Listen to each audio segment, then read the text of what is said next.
Hello all. Today நம்ம learn பண்ணக்கூடிய word slump. Slump அப்படின்னா லார்ஜ் அமௌண்ட்டில் ஒரு விஷயம் வந்து சடனாக ஃபால் ஆகிறது. ஓகேங்களா? அது சேல்ஸாக இருக்கலாம், ஆக்டிவிட்டியாக இருக்கலாம். ஒரு விஷயம் வந்து சரிவை சந்திக்கிறது தான் வந்து ஸ்லம்ப். ஓகேங்களா?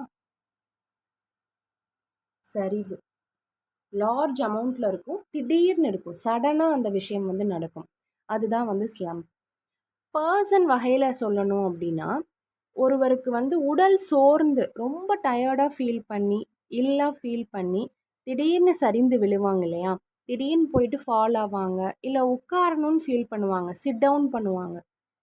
அதையுமே வந்து பார்த்தீங்கன்னா ஸ்லம்ப்னு சொல்லுவாங்க. ஸோ பர்சன் வகையில் உடல் வந்து சரியுது, டயர்ட்னால வீக்காக இருக்கிறதுனால சரிந்து போய் உட்கார்றாங்க அப்படின்னா அதை ஸ்லம்ப்னு சொல்லலாம்.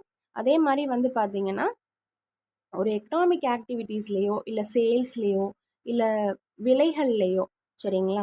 ஸோ இது எல்லாத்துலேயுமே வந்து பார்த்தீங்கன்னா ஒரு சடன் ஃபால் அண்டு லார்ஜ் அமௌண்ட்டில் இருக்கக்கூடிய விஷயத்தை தான் வந்து ஸ்லம்ப்னு சொல்லுவோம். இதுக்கு க்ளூ வந்து ஃபிக்ஸ் பண்ணிடலாம்.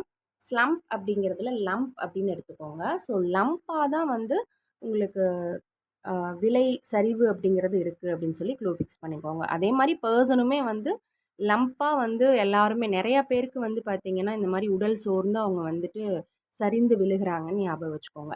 சரிவு அவ்வளோதான். ஓகேங்களா? ஒரு பர்சனாக இருக்கலாம், ஒரு எக்கனாமிக் ஆக்டிவிட்டி, சேல்ஸ், கவுண்ட் இல்லையா? லார்ஜ் அமௌண்ட்டில் கவுண்ட், அதுவுமே வந்து சரிவு தான். ஸோ காமனாக வந்து சரிவு அப்படிங்கிறது தான் மீனிங். லம்பாக சரிவாகுதுன்னு சொல்லி க்ளூ ஃபிக்ஸ் பண்ணிக்கோங்க. டுமாரோ ஒரு வேர்ட் லேர்ன் பண்ணிக்கலாம். Thank you. Have a nice day.